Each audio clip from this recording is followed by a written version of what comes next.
All right, guys, in this episode, we are going to talk about what is the best weapon for the Archmage. It is the only level 5 class in the game, and so let's see if we can. I'm just going to show you guys the Archmage a little bit because the Archmage has not played a whole lot. The Archmage was really OP at one point, and I said, man, this thing has got to get nerfed. And the devs nerfed it, and maybe it got nerfed too much. We will see. But one of the things that the Archmage does is he turns people into chickens, which is great, except as you can see here, it's kind of hard to land it. I mean, I'm doing it on mobs, but doing it on players is way harder. The other ability the Archmage has is this ability to turn his whole team invisible, which is really cool, and it lasts a pretty good amount of time. You got 9 seconds more of invincibility. You see that little symbol there above the eye, and that's good too. The other thing there, so it has 3 abilities. The last ability, let's get some more people attacking me, is this right here, to where when I'm about to die, I go into this little extra health shield thing, and I reduce a lot of damage.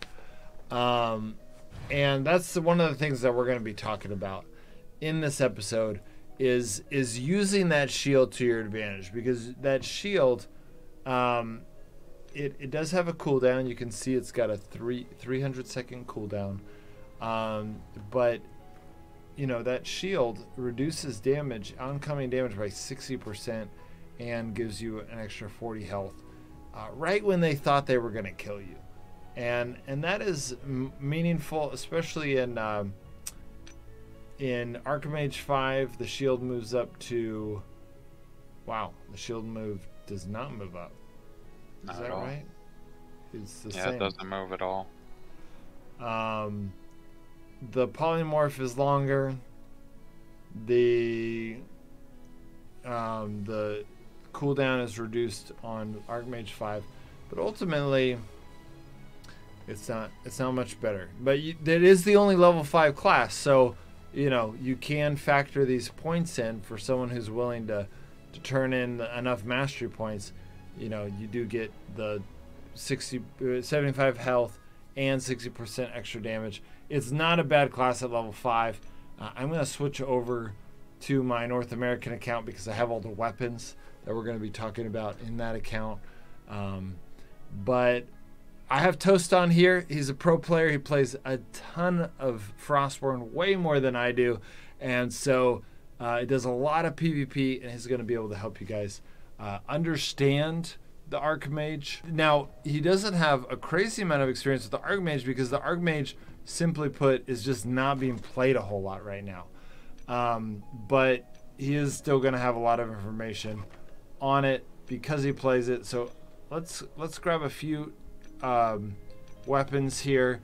You'll notice that I'm grabbing both support staves and combat staves, and that's because the Archmage can play with both of them. So definitely makes the Archmage, honestly, I loved playing the Archmage back when it was powerful, and even when it was first nerfed, I really enjoyed being the Archmage. It's a very, if you're a strong team leader with voice chat, it's a very fun class to play. I was able to really lead my team well, and being like, you know, telling who they should target, determining who my team should target, and really trying to determine, you know, when to fight and when not to fight. And that was one of the things I loved about the Archmage.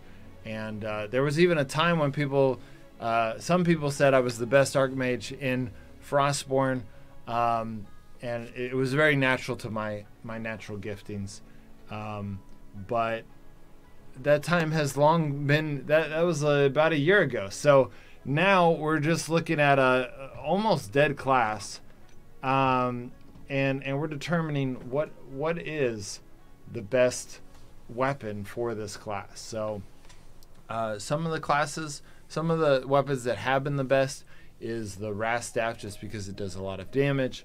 The Thor Staff, because it does more damage in a team context, and the Archmage is definitely used in the team context. Some people have said the Hell Staff, because you're basically a support class. You have a really high, damage team, maybe a sorcerer, and a fire mage on your team. You keep them invisible until you're ready to fight, and then maybe a duelist as well, and you just kind of buff them all. You're the support class, and they're the damage, and you just pick the right time, and then you evaporate people. There's the new healing staff, which we're going to be talking about. There's the new Freya's combat staff, being able to do a lot of damage, especially to immobilized targets. Question. Yeah, go ahead. Does a taunt count as immobilization? It does not. No, it does not. I was just curious if it did, for the Freya combat as well. No, that would be amazing, but I am 98% sure that it does not count. Immobilization. We can test it at some point. Immobilization, from my understanding, is limited specifically to just immobilization, which is bolas and right. The Rooting. The root from the bandit, and the ice path from the ice mage. Those are the three things that create immobilization. Taunt's more of a control. Yeah. So on paper, here's the thing.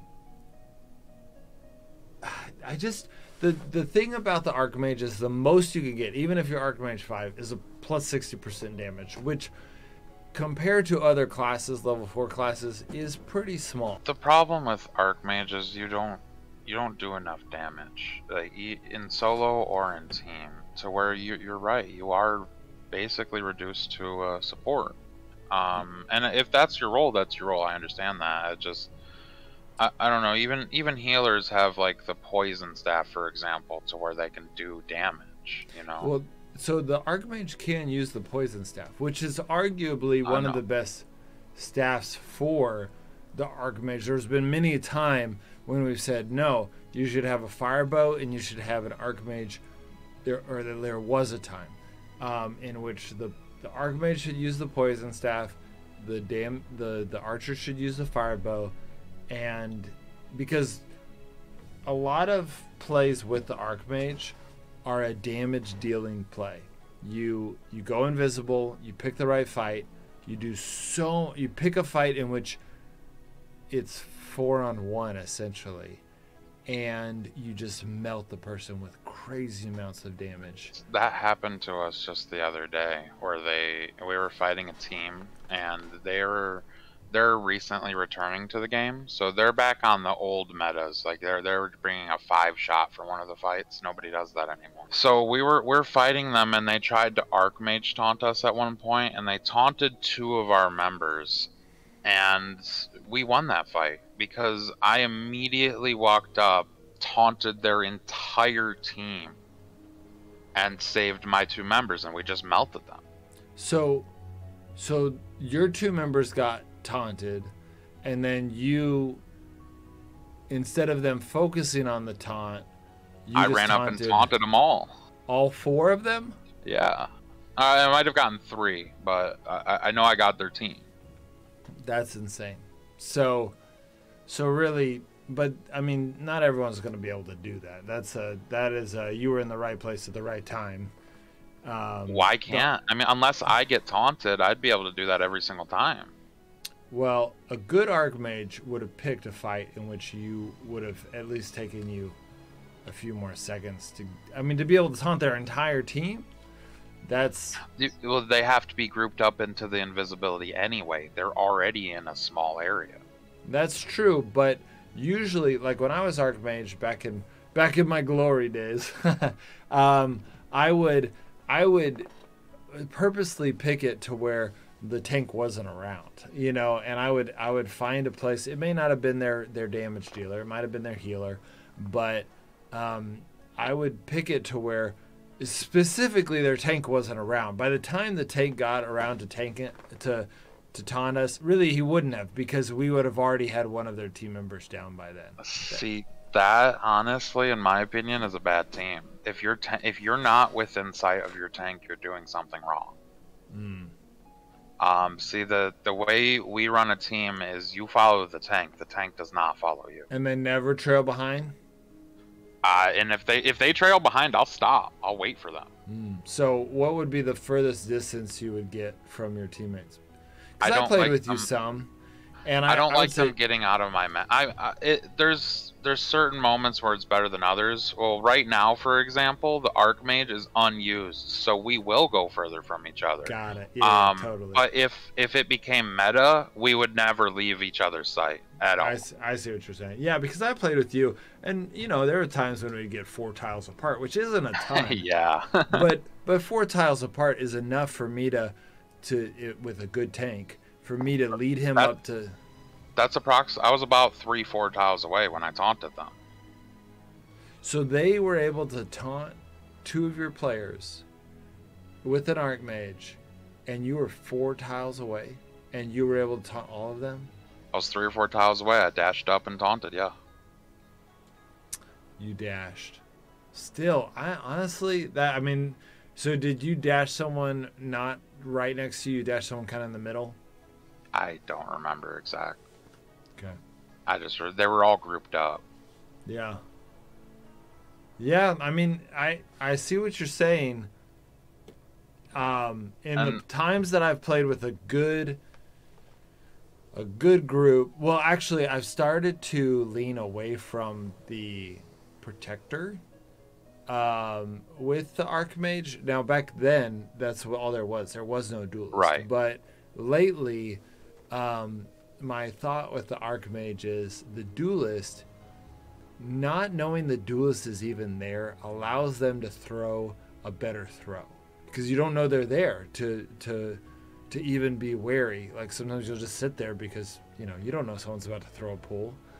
The only thing I can see with that is, let's say you Archmage and a duelist pulls from that Archmage, right?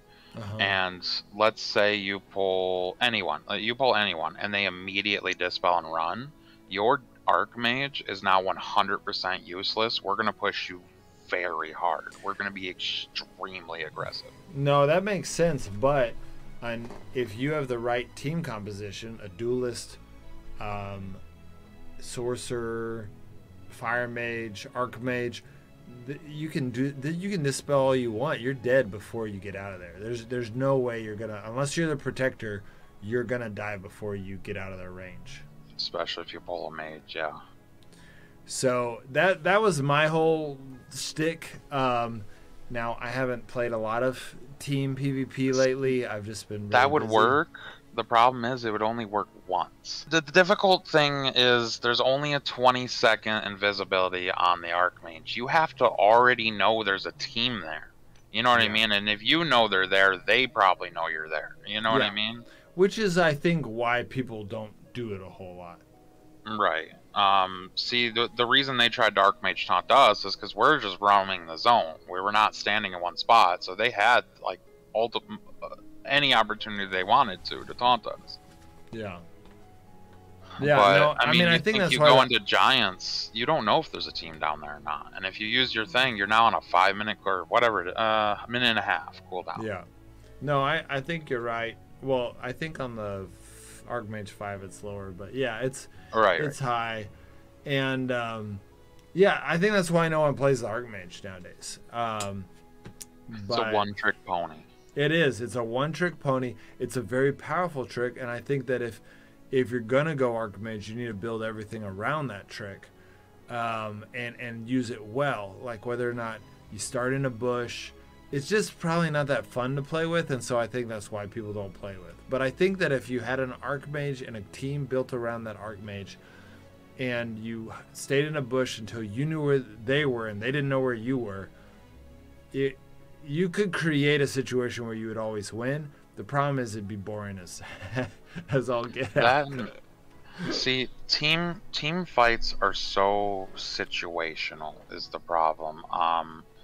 I think the best comp right now is Shaman Protector Firebow with another DPS and 2 DPS Shaman Protector.